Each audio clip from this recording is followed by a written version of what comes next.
Good morning, class. Yesterday we had read about heat in lecture second about sea breeze, mode of transfer of heat, and many more. In lecture third, today we are going to discuss about the next topic, that is land breeze. So what does it mean? So the first of all, you know that it occurs during night time. The first thing you must know. And what happens during night time? The land loses heat faster than water. In previous class we had read about sea breeze that was occurring during day time. इससे सन इससे she मैंने आपको trick बताया था, अगर वो याद है तो फिर लैंड नाइट के समय वो एक्टिव होता है. तो मैंने बताया था वहाँ पे कि वहाँ पे क्या होता है कि पहले लैंड हीट होता है. लैंड ब्रीज में पहले लैंड हीट होता है ड्यूरिंग नाइट टाइम, और उस समय क्या होता था during day time sea breeze में क्या होता था कि land heats up more than water. और यहाँ पे क्या है, land loses heat faster than water and becomes cooler and the air above the sea is now warmer. यहाँ पे सी का जो लेवल का सी लेवल का जो एयर है वो बहुत वार्मर होता है दैन लैंड. तो जो वार्म अप होता है एज वी नो कि वो हल्का होता है. Warmer air is lighter than cooler air, so it rises up. तो जब ये ऊपर उठ जाएगा तो कहाँ आएंगे, जो कूलर एयर है लैंड के पास वो आएंगे सी के पास, उसके स्पेस को वैकेंट करने के लिए. And the cooler air above the land rises to take six place. मतलब लैंड ब्रीज इज जस्ट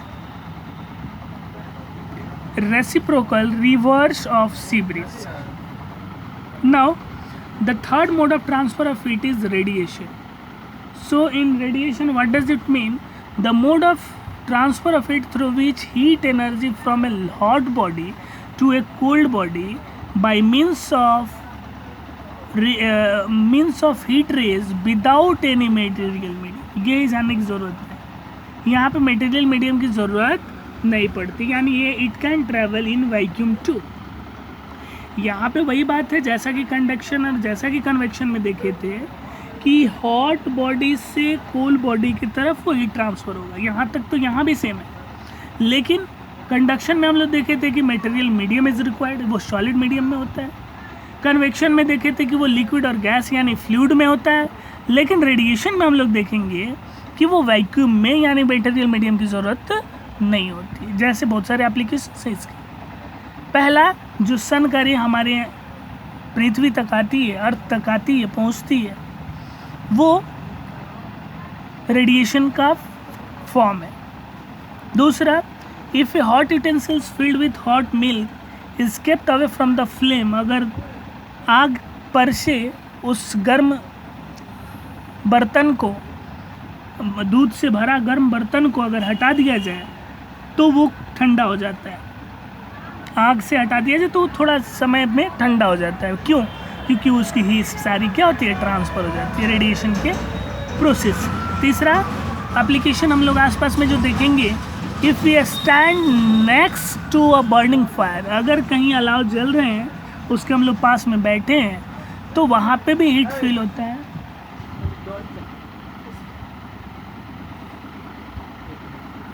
यहाँ पे भी हीट फील होता है, और ऐसे करके हम लोग को वो क्या फील, हम लोग वहाँ पे बैठे हुए अलाव के पास we feel warmer. And this is nothing but the mode of transfer of heat that is known as radiation. Now in next topic, what happens during summer days? During summer days, people prefer to wear white clothes. Why it is so?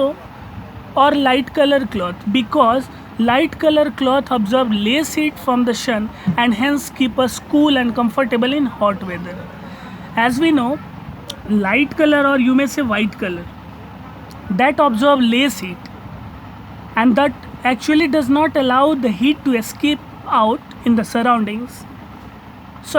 This allows more and more heat to escape in the surroundings, and that's why we prefer light cloths or white cloths during summer days. Reciprocal and vice versa to this. During winter we prefer woolen clothes because we know woolen is a poor conductor of heat. Moreover, the air is trapped in between the wool fiber. This air prevents the flow of heat from our body to cold surroundings, so we feel warmer. As we know कि wool poor conductor होता है heat का, ये heat को allow नहीं करता है बाहर जाने का सराउंडिंग्स में, and thus we feel warmer in winter. Thank you. Have a nice day.